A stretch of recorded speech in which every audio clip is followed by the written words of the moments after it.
Alright, this is going to be my red-tailed boa's first feeding. I'm going to be feeding it a frozen mouse that I thawed. I mean, sometimes I feed it live, sometimes I feed it frozen, just depends. Right now I have a lot of frozen, so that's what I'm going to be feeding.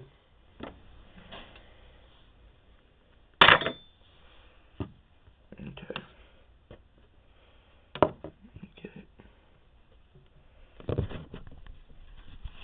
This is the first time it's eaten with me.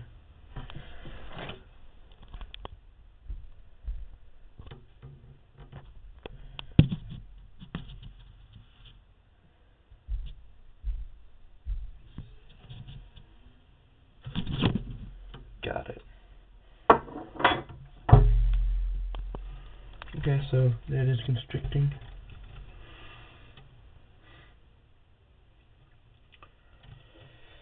As you can see, there's benefits to live and there's benefits to frozen, pre-killed. I think the 100% best is pre-killed, not frozen. When you freeze it, sometimes it loses some of its nutrients, but not enough to really be a big deal. But when it's fresh, you just killed it, it's still warm, and it's not wet from the frozenness. That's just ideal.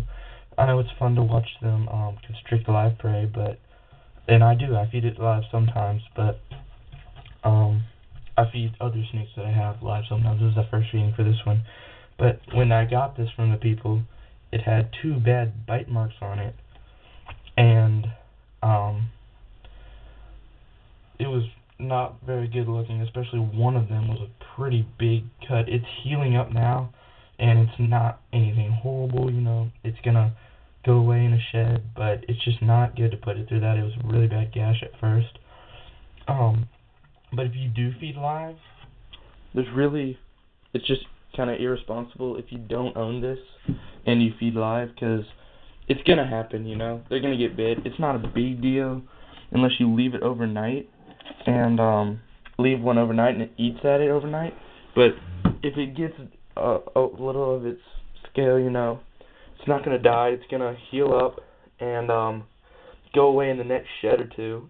But the one way to make sure that it's not going to get infected or it's not going to get worse, is if you have this. It's called, let me zoom out, it's by Zoomed. It's called Repti-Wound Healing Aid. Now, I'm not saying you have to have exactly this. It's something to the idea of once your snake does get bitten, because over its lifetime it will get bitten by a live mouse if you feed live, it should be alright if you just put this on it, and directions just say put it on once or twice a day until you see improvement, and that'll help keep it disinfected and help it heal up better. So if you feed live, maybe it's never been bitten before, you think you're alright, well, it's gonna happen, so just go ahead and get that stuff for your snake. And now we're back here. Still no, it's letting go now. So everyone has their own opinion. I think live's better because they like to hunt, and others are like it's less cruel to feed already killed, and it's more safe for your snake. I can see both sides are fine, but if you breed mice, there's no reason to freeze them unless you have too many and you need to save some.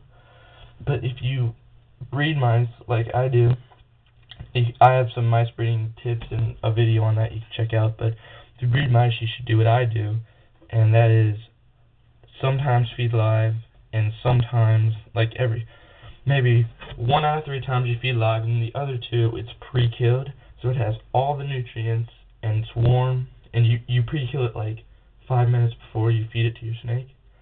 And it's got all the nutrients. It's just the same as it being alive. It's just not alive, so it can't injure your snake in any way. But I'm sure, they like to actually be doing something.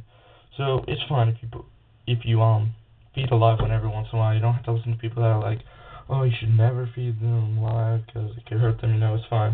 As long as you have something like this, even if it gets um even if it gets bit, it should heal up and you should be fine.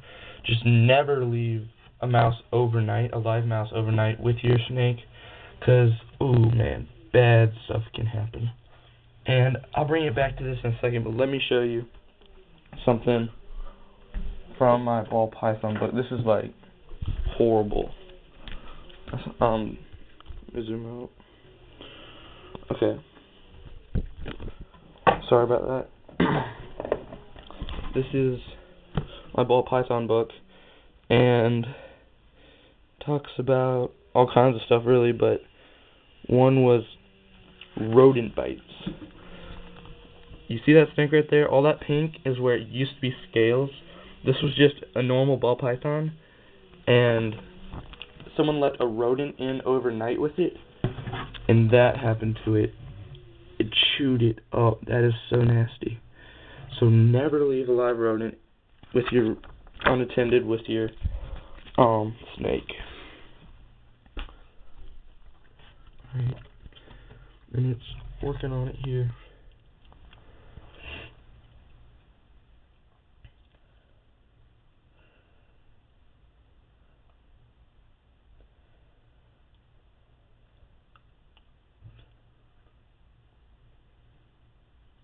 I know I might have to cut this short, but I hope not.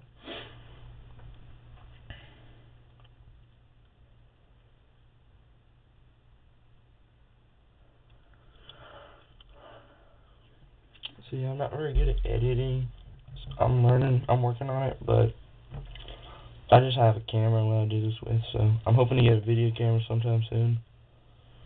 But, I don't know if you know, but I had a chameleon before this, and I basically sold my chameleon and the cage and the lights, and I sold it all. I put $75 on Craigslist, OBO, which is or best offer, and I got 60 for it. Turned around, got a really nice cage, a really nice snake, a bunch of really nice stuff just for my chameleon. And the chameleon actually got an expo for like $20, so, and I made the cage, so it came out good on that. But yeah, check out Craigslist. You can find stuff in your local area, just ads, and you can also post stuff to sell. And this snake is taking forever to find the head, so I'm not going to be able to show the swallowing unless I decide to do a part 2. I'm not sure. But yeah, you saw it constricting and everything. And take into mind what I said about mice and all that stuff, because you just gotta basically do what you want, and you'll be fine. But the way I do it, feed pre-killed, and I know like some people don't have a place to breed mice because they smell, but if that's the case, you can feed frozen. It's fine. It's not bad. Just but there's nothing wrong with feeding live. Just to let anyone know that out there. It's good to pre-kill it every once in a while, but as long as you have the wound healing stuff, then you should not worry about live feeding. And I'd say 80% of the time, or no, 90% of the time, your snake won't get bit. Especially if you're there and you have a knife and you can protect it. But there is that chance, so I guess that's all. It's taking forever to find the head, so I'm not gonna show the swallowing. But yeah, that's my new red tail boa. See y'all later.